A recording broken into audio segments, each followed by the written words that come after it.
gudoomiye ku-xigeenka koowaad ee aqalka sare Cali Shacbaan Ibraahim oo weheliyay gudoomiye ku-xigeenka labaad ee golaha Cabdullaahi Cali Xirsi Timcade ayaa maanta shir gudoomiyay kala fadhiga labaad kulankiisa 15aad ee golaha aqalka sare.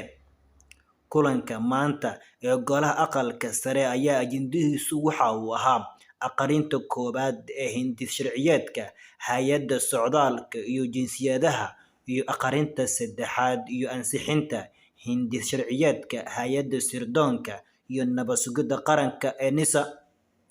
Ugu horeyn, senatarada golaha oo wasiir dowlaha wasaaradda amniga gudaha Maxamed Cali Xagaa ka dhageystay aqrinta koowaad ee sharciga hay'adda socdaalka iyo jinsiyadaha ayaa u guda galay aqrinta saddexaad ee sharciga hay'adda sirdoonka iyo nabad sugidda qaranka. 31 senatar ayaa oggolaaday meelmarinta sharciga, 3 senatar ayaa diiday, halka uu ka aamusay 1 senatar sida uu ku dhawaaqay gudoomiye ku-xigeenka koowaad ee aqalka sare Cali Shacbaan Ibraahim.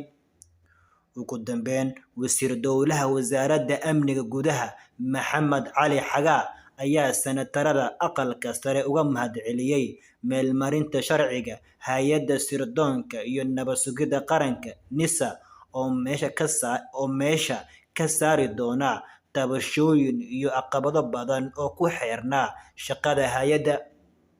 Agaasimaha hay'adda nabad sugidda iyo sirdoonka qaranka NISA Mahad Maxamed Salaad ayaa golaha aqalka sare uga mahadceliyay ansixinta sharciga hay'addaasi oo horey u ansixiyay golaha shacabka baarlamaanka federaalka Soomaaliya. Waxaa la filayaa maalmaha soo socda inuu saxiixo madaxweynaha Jamhuuriyadda Federaalka Soomaaliya Mudane Xasan Sheekh Maxamuud.